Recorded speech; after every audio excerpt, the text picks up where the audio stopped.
बयनिसिमबो खुलुमनाय जासिनाय थाबाय।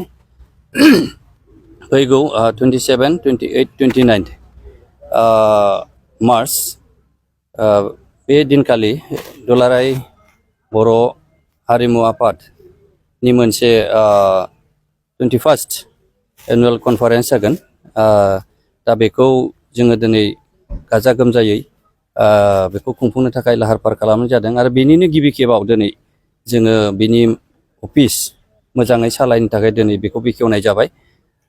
आसा खालामदों जों गासै जेनोखि कमिटिनि टीमफोर दिनै बिथांमोना जोबोद साखाफारा जानानै दं आरो जों बेखौ दायथ' गोलैनायलाय आरो जों बेखौ हारिमुखौ जों बयबो मोजां मोनो आरो बेखौ फोथांना लाखिनायाव बयहाबो दायथ' दं हिसाबै जों नाजा आरो गोसो मोदोम आरो बोलो होनानै बेखौ नाजाबाय थादों।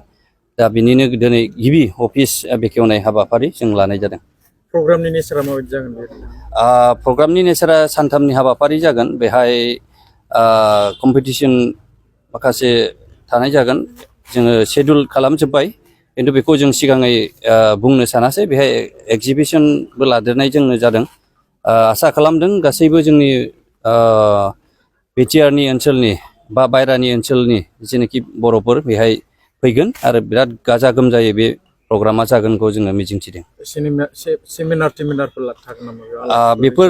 बेफोरो सानदों खिन्थु एक्सुवेलि जों बेखौहाय प्रग्रामाव दाबो मोजाङै शेड्युल खालामाखै आरो खालामगोन। बे गाबोन अखानायैनो बे क्लियार जाजोबगोन।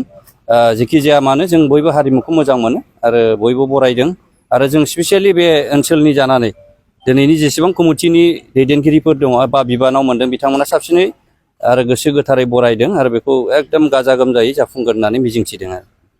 आच्छा, खुलुमनाय बावहरग्रोबाय बयनिसिमबो जे दिनै मिरु दुलाराय बर' हारिमु आफादनि 27थि बोसोरसालिया जथुम्माया जे चिरां जिल्लानि सिङाव थानाय नैबे सान्थिफुर गोजौ फरायसालिनि गेवलां गेलेग्रा फोथाराव 27, 28 आरो 29 मार्च खालि सानथामनि गाजा गोमजा हाबाफारिजों जानो थांगासिनो दङ।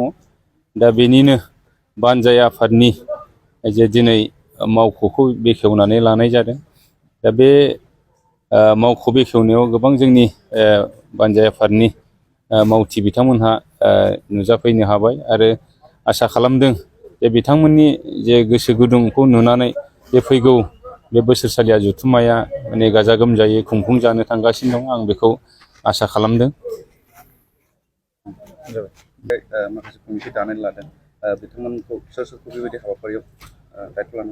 जोंहा बे गेदेरथार जोंनि बे सानथामनि हाबाफारि बेखौ जोंहा गाजा गोमजायै खुंफुंनो होननानै जोङो बे ओनसोलाव जों लाबोनाय जादों आरो बे ओनसोलनि रायजो राजा मेलेमजिबि बिथांमोनहा गनायनानै लादों।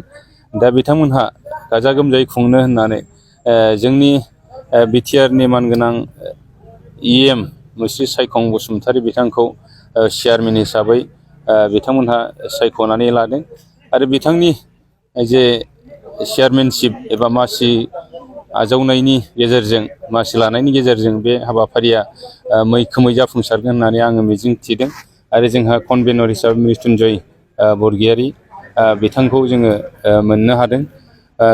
आङो सानदों खोब बिथांमोनहा आरसिनि बिथांमोनहा बयबो माने गोसो गुदुंजोब आरो जोंनि बे हाबाफारिखौ बिथांमोनहा गाजा गोमजायै खुंफुंनानै हरनो होननानै बिथांमोनहा थिरांथा लादों आरो जोङो दिनै बिथांमोननि खामानि मावनायखौ नुबाय थादों। बिथांमोनहा बयबो गाव गावनि दायथ'खौ लानानै गावबा गावनि बिबानखौ लानानै खामानि मावगासिनो दङ।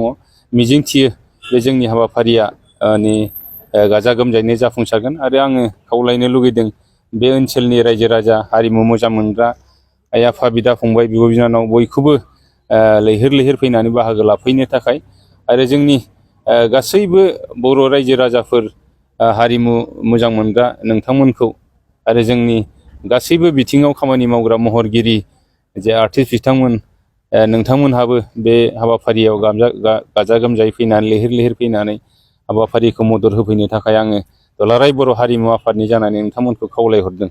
आसामनि अनगायैबो गुबुननि बर'फोरबो फैगोन नामा बेयाव बेंगल?